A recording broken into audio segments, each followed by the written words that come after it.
Thank you very much. I just want to make an initial comment that the stock market just hit an all-time record high. It broke for the first time ever 23,000. So we're very happy about that. I hope that Greece is going to be doing the same thing very soon. I think they will. But I'm honored to welcome Prime Minister Tsipras of Greece, and he's a special man who's done a very special job. We're grateful to the Prime Minister and to his entire delegation for visiting us today at the White House. Greece is a cradle of Western civilization, so true, of democracy, literature, philosophy, science, and so much else. America looks on that glorious heritage with wonder and with awe. You do indeed have a tremendous heritage, Mr. Prime Minister. Perhaps for this reason, America's friendship with the Greek people has been long and enduring. Thomas Jefferson wrote at the dawn of the modern Greek state that no people sympathize more with Greek patriots, and none offer more sincere and ardent prayers to heaven for their success than the American people. Jefferson's words are true to this day. Mr. Prime Minister, I'm proud to report that this past March we celebrated Greek Independence Day right here at the White House, and that was great. America and Greece draw on this common history and heritage and on our people's abiding commitment to freedom and sovereignty. In working together on great challenges and opportunities now before us, there are tremendous opportunities before us in so many different ways. The Prime Minister and I have just concluded a very productive discussion on the cooperation between our two countries, including on matters of defense, energy, commerce, and trade. I want to thank the Prime Minister and the Greek people for serving as gracious hosts to our U.S. naval forces at Suda Bay. I also commend Greece for being one of the few NATO countries currently spending at least 2% of GDP on defense. My administration has also informed Congress of a potential sale to Greece to upgrade its F-16 aircraft. This agreement to strengthen the Hellenic Air Force is worth up to $2.4 billion and would generate thousands of American jobs. We also are making great strides in our economic cooperation. The American people stand with the Greek people as they recover from the economic crisis that recently afflicted their nation. I've encouraged the Prime Minister in his continued implementation of reform and reform programs, and I have totally reaffirmed our support for a responsible debt relief plan. A strong and flourishing Greece provides immense opportunity for American trade, investment, and job creation. I thank the Prime Minister, his predecessors, and the Greek people for their efforts to return stability and prosperity to Greece. On energy, we appreciate Greek contributions to European energy security through its support of the Trans-Adriatic Pipeline, the Greece-Bulgaria interconnector, and liquefied natural gas facilities that are capable of transporting diverse sources of energy to Europe, including potential liquefied natural gas exports from the United States, of which that particular route and business is getting bigger and bigger and bigger, as you know. These initiatives make both our people safer and create good jobs for our hardworking citizens. Finally, I'm also very proud that the United States will be the honored country at next year's International Fair in Greece. This historic business and trade exhibition will showcase American technology, enterprise, and innovation on the world stage. We look very much forward to sending a high-level delegation to attend this wonderful event. Mr. Prime Minister, thank you again for being here today and for your partnership in addressing critical issues facing our countries. I look forward to having many productive discussions with you and to having a very close and warm cooperation on a wide range of shared objectives. We will build upon our foundation of shared history and shared values to pursue a future of security, prosperity, and peace for both your nation and ours. Mr. Prime Minister, thank you very much. Thank you. Θα ήθελα να ευχαριστήσω I would like to warmly thank the President of the United States for his hospitality and for his very productive discussions we had today. The friendship between our two countries is very strong, and it's based on our common democratic principles, on the values that we jointly share as peoples. It is correct that the founders of the United States were inspired by ancient Greece, and the Greek Revolution was inspired by the American Revolution for independence. At the same time, our relationship is also based on a very dynamic diaspora of Greek people here in the U.S., which offers have many to offer for both countries. As we underlined earlier, the Greek-U.S. relationships may be at their best compared to the past, since the Second World War, when our peoples worked together and fought together, shoulder to shoulder, against fascism. And I do believe that there are many reasons for this. Today, our strategy is based on mutual respect, and it is fed by the significant support provided by the U.S. to Greece and to the Greek people during the hard times of the economic crisis, support for the exit of Greece from the crisis. And at this point, I would like to just focus a bit.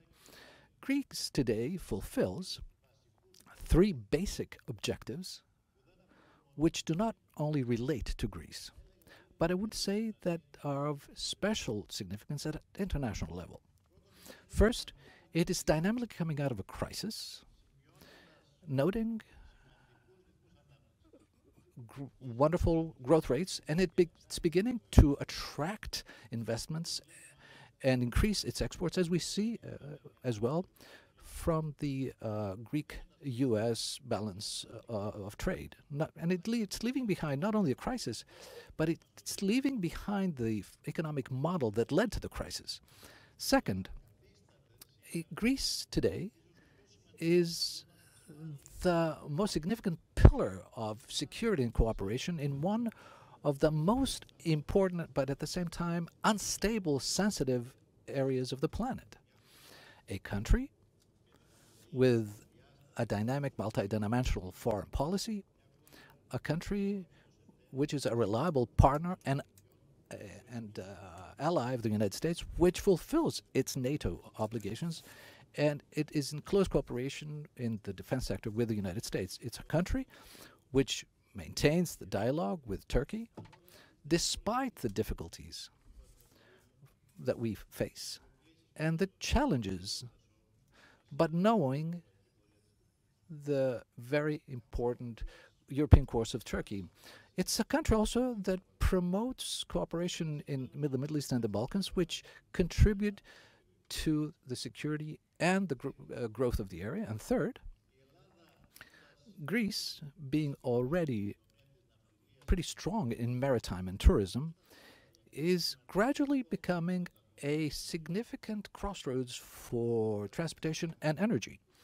I would like to mention the completion of the TAP pipeline and the EastMed pipeline, the agreement for an LNG station in Alexandroupolis, which is in northeast Greece, and the prospect that Alexandroupolis will be an area where we can receive imports from the United States of fracking.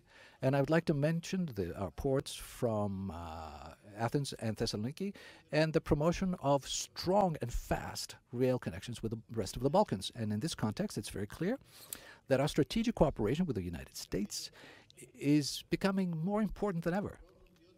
First of all, we look forward, and this is a significant message of my visit here and my meeting with economic representatives.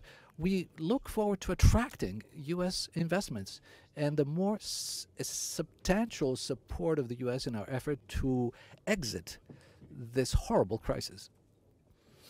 the fact that the United States will be the honored country in 2018 in the International Fair of Thessaloniki will play a significant role in this effort. Second, because Greece can dynamically develop in creating a pillar of stability and security only if it is freed from the fundamental national concerns in the areas of security and defense. The United States have a significant role to play in this matter, not only in the diplomatic but also in the defense sector. And we look forward in this context in the fair and a viable solution in the Cypriot issue based on the decisions of the UN Security Council, a solution for the benefit of all Cypriots without guarantors or occupying military forces that will give a new perspective to the area. But at the same time, we are underlining that the dangerous intervention type presence of Turkey in the Aegean must end. It undermines on a daily basis the relationship between two NATO allies in a broader, unstable and sensitive area. Greece is a country that's always open to dialogue, but I want to be very clear. It will always protect decisively its sovereignty rights against illicit claims and disputes. And with these thoughts, I would like to warmly thank President Trump for the wonderful discussions we held, which I believe will give a very substantial push to the existing dynamic cooperation. And I believed, and I said that we created a work group between the ministers of economy, the secretaries of the economy, so we can monitor the ability to have a substantial cooperation in investment, in economy, and in all sectors. Thank you very much, sir. Take a few questions. John, go ahead, please.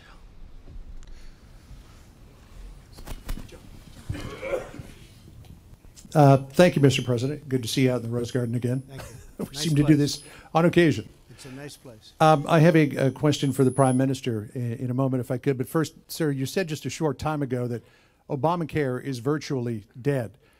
Your plans for Graham Cassidy have not been able to get off the ground in the Senate. There's no idea whether or not it will in early 2018. You've been picking around the edges to some degree with the executive orders, some of which critics say are helping to destroy Obamacare. So I'm wondering, at this point, what is your health care plan, sir? Well, if you look at insurance companies and you take a good, strong look and at the numbers, you'll see since the formation of Obamacare, they're up 400%, 450%, 250%, 300%. They've made a fortune, the insurance companies. So when I knocked out the hundreds of millions of dollars a month being paid back to the insurance companies by politicians, I must tell you, that wanted me to continue to pay this, I said, I'm not going to do it. This is money that goes to the insurance companies to line their pockets, to raise up their stock prices, and they've had a record run. They've had an incredible run, and it's not appropriate. Obamacare is a disaster. It's virtually dead. As far as I'm concerned, it really is dead, and I predicted that a long time ago. It's a concept that doesn't work, and we are very close. We feel we have the votes, and as soon as we're finished with taxes, John, we really feel we have the votes to get block grants into the states where the states can much better manage this money and much better take care of the people rather than the federal government. The state block grants will do massive block grants into the various states so that the states can run the program. So we feel we have the votes. We're going to be doing that after the taxes. In the meantime, we're involved with a budget, and then after the budget, hopefully that gets approved, and after the budget, assuming we have the support of all the Republicans, because we'll have no support from the Democrats, or almost no support, because they've really become just obstructionists. They have no good policies, and frankly, they're not good politicians, but they're very good obstructionists, and that's what they do well, obstruct. The number of nominees that I have approved by the Democrats are about half of what President Obama had. And when you look at that, and you can look at judicial appointments, look how slow that's going. I'll have 145 ultimately, which is a tremendous number. will have 17 Court of Appeals appointments, but they're not getting approved. They're being slow-walked by Schumer and the group of Democrats that really it's really disgraceful. Even people that they know they're going to approve, they take it right out to the end. They use every single minute. And I think it's a very disgraceful situation. But Obamacare is everything but dead. The people aren't going to take it. They're not going to take it. Alaska, they had over a 200% increase. In Arizona, they were 116%, and I hear going up even higher. And the people aren't going to take that any longer. So I think we're in great shape. I think we have the votes, and we'll be doing that right after the largest tax cuts in the history of our country are approved, hopefully sometime in the very near future. So is Graham Cassidy still the plan, sir? Yeah, essentially that would be the plan, yes, block grants. And Mr. Prime Minister, with respect to the president, in March of 2016, you said of the potential for a Donald Trump presidency, quote, "I hope we will not face this evil." And I'm wondering if after spending time with the president, you have changed your mind or if you're of the same mind. I wish I knew that before my speech. Διαπίστωσα από την συνάντηση που είχαμε τον Πρόεδρο ότι the meeting had with the president, his approach and the way he addresses the politics.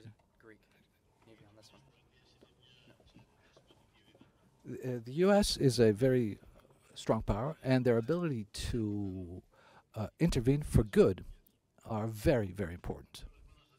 I want to confirm that the meeting that we had was very productive. Not a moment did I feel that I threatened at any time.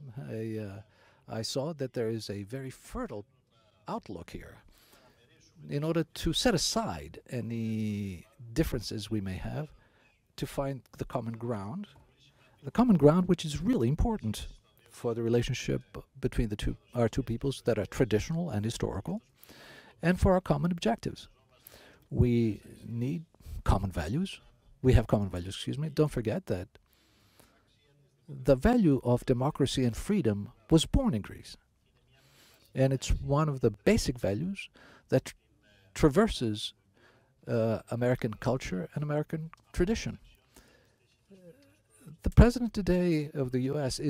continues this tradition, and I think our collaboration will be very substantial, and I'm very optimistic after the meeting that we had today. So I might just add that a number of countries were a little bit nervous at the beginning, and I have very good relationships with the leaders of virtually every country I've dealt with. But the reason they were concerned was because I will not allow our country, the United States of America, to be taken advantage of by so many other countries all over the world. If you look at our trade deficits, massive trade deficits with virtually every country. You look at our jobs moving out to certain countries, and the companies are leaving and they're firing the people, and the product is made elsewhere and then it's sold back into the United States. I'm not going to be allowing that. So I can understand how certain countries and the leaders of certain countries may feel. But we're just not going to allow the United States to be taken advantage of by other countries anymore. And there's nothing we can do about that. Thank you. Okay, you have a question. With the Greek Public TV. Mr. Prime Minister, how do you plan to attract long-term foreign direct investments in Greece? And if you can elaborate, please, on the steps that Greece is making to tackle bureaucracy and overtaxation in order to ensure investors around the world that Greece is ready for business. And Mr. President, if I may, why would you encourage the U.S. companies to invest in Greece, and how can the U.S. support the Greek efforts to fully turn the page, attract investments, and manage its debt? Thank you.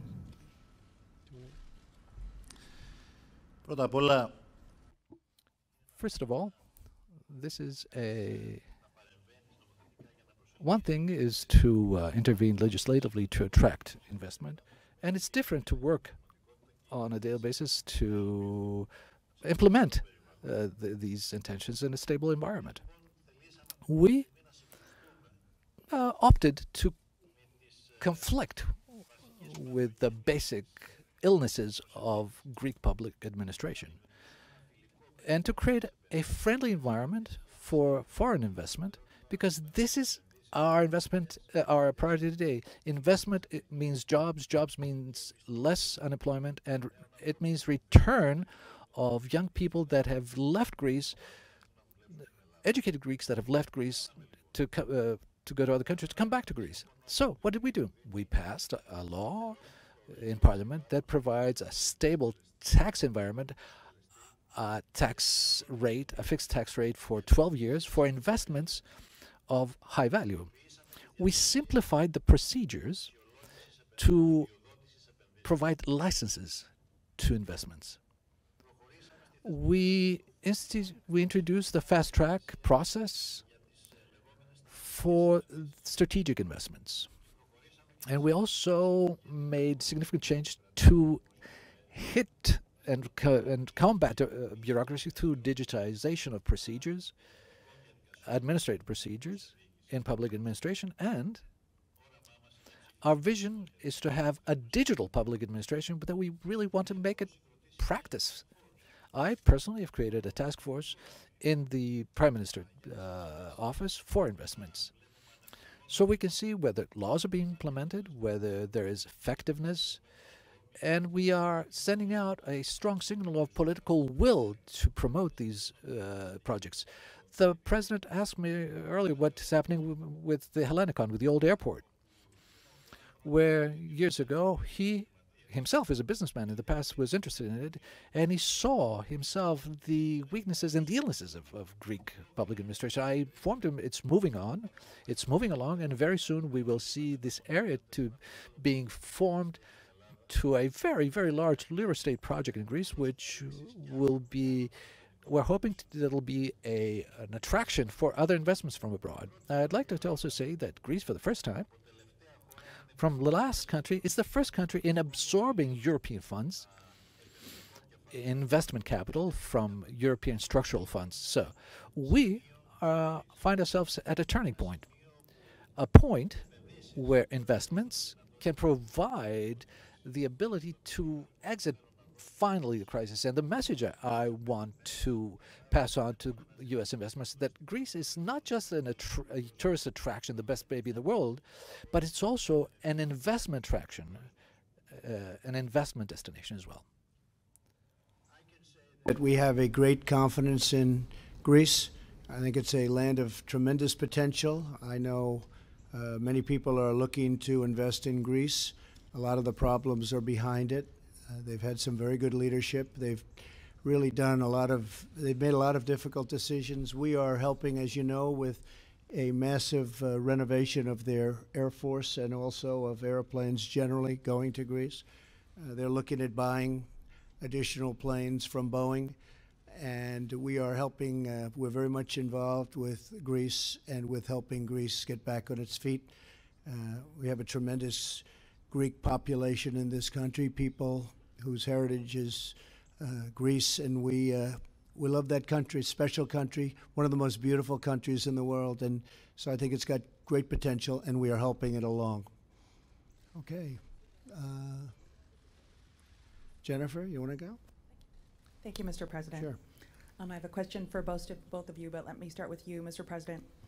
Let me give you a quick question about the Federal Reserve. Do you have any other candidates that you're looking at other than Powell, Yellen, the five that have already been named? Are you looking at anyone besides those folks? I would say within those five, you'll probably get the answer, and I'll be making the decision over the next fairly short period of time. Can you say who your favorite is at this point? Honestly, I like them all. Okay. I do. I have a great respect for all of them, but I'll make a decision over the next very short period of time. Can I ask you a quick Obamacare question as well, even Sure. though John Roberts asked one as well? Sure. Apparently, Lamar Alexander has said he's made a deal with Senator Patty Murray to stabilize Obamacare. Has the White House been involved in those negotiations, and will you support that deal? Yes, we have been involved, and this is a short-term deal because we think ultimately block grants going to the states is going to be the answer. That's a very good solution. We think it's going to not only save money, but give people much better health care with a very, very much smaller premium spike, and you look at what's gone on with that. Also much lower deductible so they can use it. Lamar has been working very, very hard with the Democratic, his colleagues on the other side, and Patty Murray is one of them in particular. And they're coming up, and they're fairly close to a short-term solution. The solution will be for about a year or 2 years, and it'll get us over this intermediate hump because we have, as you probably know, we have either have the votes or we're very close to having the votes, and we will get the votes for having really the potential of having great health care in our country. So they are indeed working, but it is a short-term solution so that we don't have this very dangerous little period, including dangerous period for insurance companies, by the way. For a period of 1 year, 2 years, we will have a very good solution, but we're going to have a great solution ultimately for health care, okay? And they are working together, and I know very much what they're doing, okay? Thank you. Thank you. And Mr. Prime Minister, on Turkey, do you still regard Turkey as a democracy, and should Turkey remain a member of NATO? Πρέπει να σας πω. I have to say that despite our concerns regarding Turkey, despite the concerns that are also based on the daily intervention, Turkish intervention in the Aegean, nevertheless, we continue to support the Turkish course towards Europe. We respect it as a regional power, and we believe that it must stay oriented toward the European perspective, stably oriented to its collaboration with the West, and stably oriented towards NATO. We do believe that the European outlook perspective of Turkey can also be a lever of pressure so that we can have those reforms toward the democratization of the domestic of the country. So my answer to your question is relatively easy. Yes, we do believe that Turkey must remain within NATO and in its European course.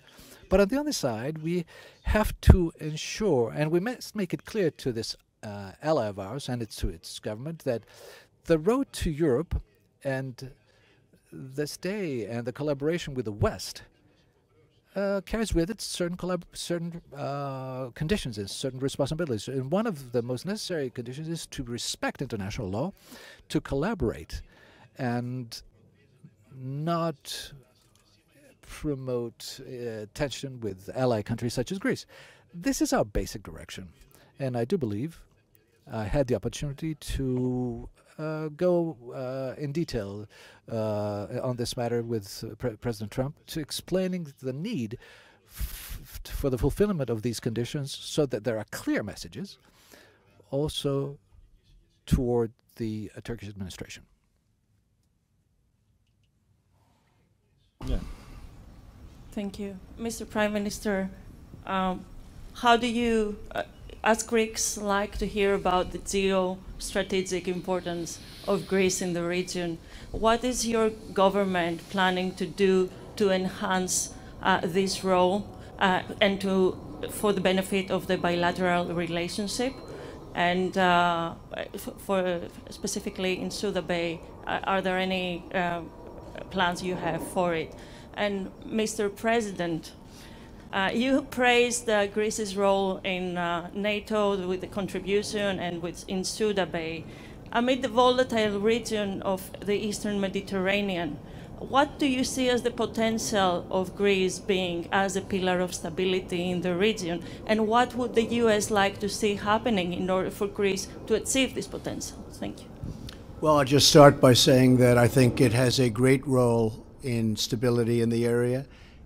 We have a feeling that it will get stronger and stronger. Very stable people. It's got the potential to, once it gets over this tremendous financial hurdle that it's in the process of working out, we think that there'll be great stability in Greece, and militarily and in every way we look at it as very important and very important to the United States. We have great confidence in Greece as a nation. We have great confidence in what they're doing relative to their military, because I know they have plans to do some terrific things. And we know they will be an ally for many, many years to come. You know, they've always been a very reliable ally, and we've always been very reliable to them. So we look forward to that for many years. We're going to be friends for many, many years, and stability is very important, and we look upon that with respect to Greece as being a key. Okay? Thank you. Αναφορικά. As regards the initiatives that we're going to be taking, but also regarding the initiatives that we have taken to broaden the strategic role of Greece as a reliable partner, both in the EU and NATO, I'd like to say that from the first moment we took over the administration, we proceeded to a new dogma through the Ministry of Foreign Affairs, but as a basic aim to enhance the role of Greece as a country that is a pillar of security and stability in a very sensitive and unstable region. We enhanced our collaboration with two significant partners in the area, Egypt and Israel, and Greece, Cyprus with Israel, and Greece, Cyprus, and with Egypt, and with other countries in the area, such as Jordan, Lebanon. Our goal is that through these multilateral collaborations to ensure the collaboration, stability, peace, and joint development, joint growth in this area. Of course, Greece, for a number of years, has been playing, as underlined earlier, it plays the role of a reliable ally of the U.S., but it also has a unique, different feature. Greece may be talking with the Arab world, with other countries in the East. So it's not just a NATO member. It's a useful ally for the United States of America. Now, as regards Crete and Sudabe, we all know it is a special geostrategic importance, and we jointly evaluated it, and I think that we're doing good work there, and it can and it must be upgraded, enhanced.